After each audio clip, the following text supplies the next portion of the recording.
Kinilala ni Pangulong Ferdinand R. Marcos Jr. ang mga hakbang ng Kamara upang maisakatuparan ang legislative agenda ng kanyang administrasyon. Sa ngayon, tuloy-tuloy ang mga pagdinig sa mababang kapulungan at isa sa mga binusisi kanina ay ang naging COVID-19 vaccination rollout ng pamahalaan. Yan ang ulat ni Mela Las Moras.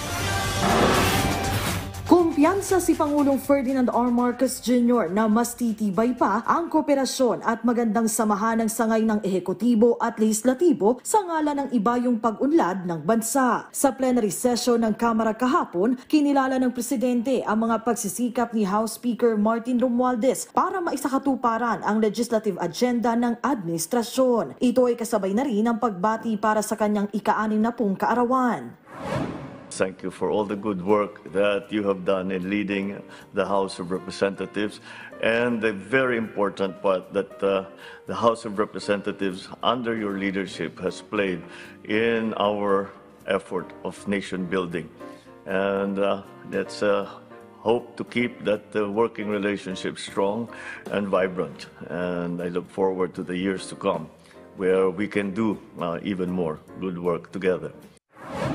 Kasunod nito, nagpasa naman ang Kamara ng isang resolusyon na kumikilala at nagpapasalamat kay Pangulong Marcos dahil sa kanyang walang sawang pagsuporta sa integridad, pagkakaisa at pagserbisyo ng Kamara. Bukod dito, tuloy-tuloy rin ang pagdinig ng ilang komite sa Kamara, tulad ng House Committee on Public Order and Safety na binusisi ang naging epekto ng COVID-19 vaccination sa Pilipinas.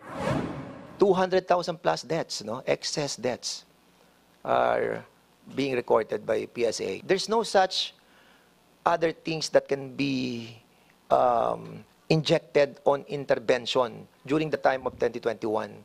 There were no calamities, wala naman po tayong gera, wala rin po tayong iba't ibang mga catastrophe. There's only one intervention, and that was the rollout of the vaccine. Ang Department of Health nanindigan namang may basehan at dumaan sa masusing pag-aaral ang bawat hakbang at rekomendasyon na inilabas nila noong pandemic. Kung may hypertension kayo, may diabetes kayo, ano man ang gamot na nabigay sa inyo ng doktor nyo for your entire life, all of those have potential adverse events. Sa ngayon, ilang mahalagang panukala rin ang isinusulong ng ilang mambabatas sa Kamara, tulad ng Anti-Rice Wastage Bill na nagtutulak na gawing mandatory ang paglalagay ng half-rice option sa menu ng mga kainan bilang bahagi ng mga hakbang para maiwasan ang pagkasayang ng bigas sa bansa.